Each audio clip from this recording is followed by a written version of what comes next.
Hey guys, welcome back. So I'm here at the local gunsmith shop and I'm going to talk a little bit about knives. In particular, the Pilot Survival Knives. These are sometimes called the PSK, also known as the Ontario 499 if they are made by Ontario. This particular one is an older model. This was made in 1973 by Camillus. This one here is a little bit newer. This is the one that I carried on my deployment to Iraq, also made by Camillus. I've retired this one because it's in pretty rough shape. But hey, it did its job. The handguard is loose. Everything's loosened up on this one. But it did what it was supposed to do. It got me through my deployment. And here I have a brand new Ontario. This is fresh out of the box. And we're going to talk a little bit about sporterizing one of these. Now, as I said, this one has been retired, so we're not going to mess with that. We're not going to mess with any of these historical ones. But these new ones, this is what we're going to work with. Now, there's a couple different modifications that you can make to these to make these a lot more ergonomic and set these up a little bit better for wilderness and bushcraft use. So stay tuned. Alright, so one modification that we don't have to make on these is actually the tip. If you see here, this is my older Camillus knife. You see how we have this really sharp upsweep on the clip point here. On the newer Ontario, it's not that drastic. They actually made it closer to a spear point, which makes for a stronger tip. Now, back in the older days, people would actually file this down to more of a spear point. But again, that's one thing that we don't have to do. One thing that we are going to do is we're going to take the back part of this hand guard off. That's going to allow you to get your thumb up on the back of the blade to allow you more leverage, and it's going to make it a lot more ergonomic and easier to use. So that's the first thing that we're going to do.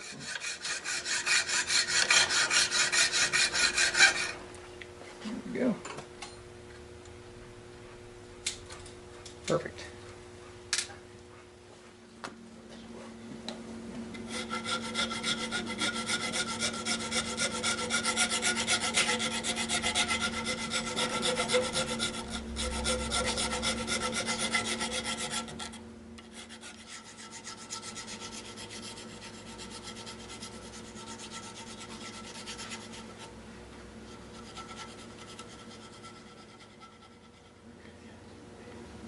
Alright, taking that down, smoothed it out. Now you can actually get your thumb on the back of the blade. It feels a lot better. Next thing we got to do is reprofile this edge, because these things come about butter knife sharp.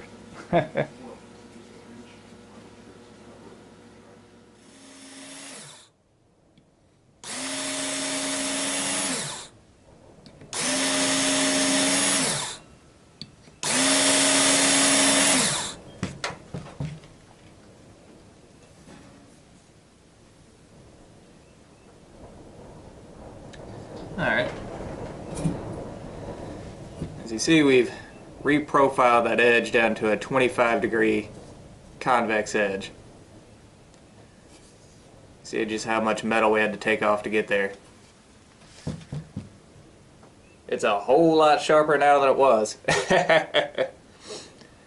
These things have notoriously thick edges on them, and usually when you get them, they're pretty inconsistent. But now, thanks to the Work Sharp knife sharpener, we have a very consistent edge, a nice convex edge. Yeah, that is a whole lot better. So, let me give you guys a good close-up of this.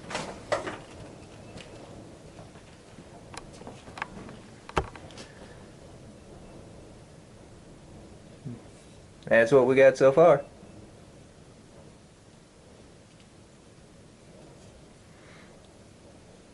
Now, functionally, we could call this done. You can get your thumb on the back of the blade now. Very nice and ergonomic. Got a pretty good edge. We'd have to strop it to get a good razor edge on there. But there's one more thing I'm going to do here. And that's working with this front finger guard. It's a little bit blocky. And I kind of favor the handguard on knives like this. Now this is the Camillus M3 knife. This is another one that I carried. In fact, if you look back on my video entitled What I Did in the Military, you might see this knife in there. But you see the handguard there, how rounded out that is? It's very nice and comfortable. So I think I'm going to try to duplicate something similar to that with this. And I'm going to use the same method that we used to do this back piece. Alright guys, here's what we got. I got the Camillus on the left, the Ontario on the right. We've rounded out that handguard. It's a lot more ergonomic now. I like that a lot better. But a lot of people would say, well, you took off that back handguard, now you can't make a spear out of it. Yeah, you can. Let me tell you, these two little holes right there, it doesn't do a whole lot to help you tie it to a stick. I mean, just to be honest with you, you could tie this to a stick just as easily if that's something that you really needed to do. But as many times as I've used these, I've never really felt the need to make a spear out of it. But if you really had to, it still takes just as much cordage to tie that to it as it does this. So you're not really losing anything. But here's what we got.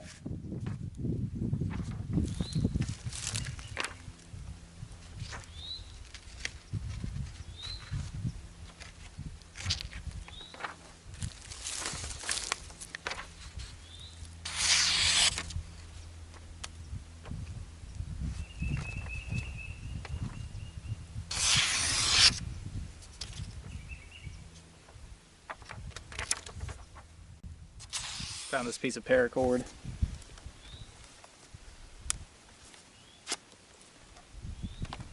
Let's see here. Yeah.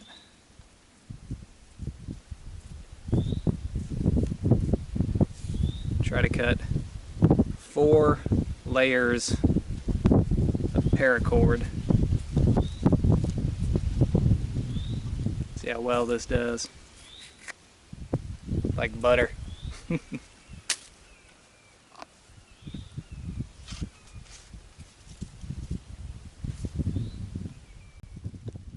Alright guys, this is what we ended up with.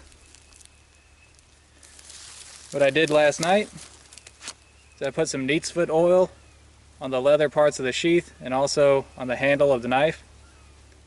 I stuck the knife in the sheath and stuck it under my mattress overnight, and what that does is it helps form the sheath to the knife blade, helps everything break in. So it's still got a little bit of breaking in to do, but overall I like it. I also took some leather and really stropped that edge there to give it a good razor sharpness, as you can see.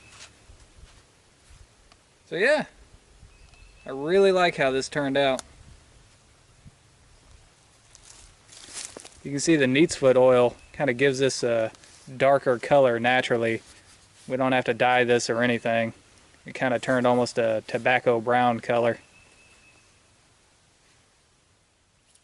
And one thing I should mention is that these modifications are not unique to me. I didn't think these up. In fact, you can find a lot of other people on YouTube who did these exact same modifications. I don't think any one person can actually take credit for figuring this out. These knives have been around for a long time, and for that entire length of time, people have been modifying these to suit their needs. But if you want to check out a channel that shows these modifications in use, there's one out there called Reality Survival, and I can highly recommend that channel. You see, the guy that runs Reality Survival, he was a SEER instructor. And if you're not familiar with who the SEER instructors are, they are the Air Force's survival instructors. Yeah, that's pretty cool. He was actually one of the guys who taught people in the military how to use one of these knives in real survival situations. And in some of his videos, he shows his personal knife that he's done many of these same modifications to. One thing that he also did, which I'll just mention because I didn't modify the sheath at all, he actually added a loop on the side of his so that you can put a ferro rod down in there. That's pretty cool. As I said, I've done no such modifications to my sheath, but I will show this sheath that I made some years ago for this knife. After I got out of the military, I used this as a hunting knife for several years, and I made this sheath for it because its original sheath was getting a little bit ratty. This is much more robust than the military sheath. You might be able to tell each single layer of this leather is about twice as thick as the leather on the original sheath. It has no sharpening stone pocket because I don't tend to sharpen my hunting knives while I'm out in the field. But if you want to make something like that, it's pretty easy. I mean, I just use this as a pattern, really. You can kind of see. One other thing that I did here, you'll notice the snap actually goes the opposite direction as the military sheath. That's because if I wear this on my right side, I want the brush to roll past this. I don't want it to catch and pop open that snap and unsecure my knife. There's one thing I always wondered about the military sheaths. How come the snap didn't go the other way? But they don't. Also, the way that I sewed these here in between the brass rivets, these are each individual sections. You can see on the back here I backed it up with some epoxy. This way, if one of these sections were to come loose, then I could just pull all the thread out from that one section. The rest of these sections retain their integrity, and I only have to replace one section of thread. So I thought that was kind of neat. One thing I should mention about these knives before I go, you can break these knives. They're not indestructible. To quote myself from a previous video, these are not forged by mountain dwarves or made out of mithril, okay? These will break, particularly if you try to pry with them laterally. It'll break off right there where the tang meets up with the handle. Sometimes the points do break. That's more common with the Camillus knives, like I said before. If you do any type of really heavy batoning, there's a chance these could bend. They're fairly soft, so chances are they will bend before they break. But I've broken a few of these before when I was a kid, and I've seen them break. So you do have to be a little careful with them. They're not built like tanks. Okay, they may feel like it, but they're not.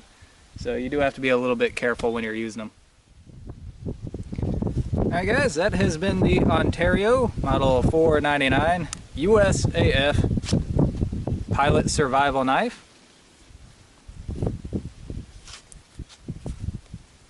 As I've said before, I have retired my older Camillus survival knife, the one that I actually carried with me. But if I hadn't, I don't know if you can hear that, even though the handguard is loose on it, the pommel's loose on it, there's still a lot of life left in this blade if I chose to use it again. Like I said, I did use it for a few years as a hunting knife. Yeah, there's better options out there. If you want to pick up one of these, at least with the Ontario knives, they're about 50 bucks right now. There's better knives out there for 50 bucks. But I wanted another one to use because I'm familiar with the platform. It gives me a sense of satisfaction to actually modify one of these in a way that I can use. And also, it gives me a sense of nostalgia. So, anyways, I hope you guys enjoyed it. Hope you guys liked the video. If you did, give me a thumbs up. If you haven't already, please subscribe to my channel. Hit that subscribe button like it owes you money. And until next time, guys, thumbs up.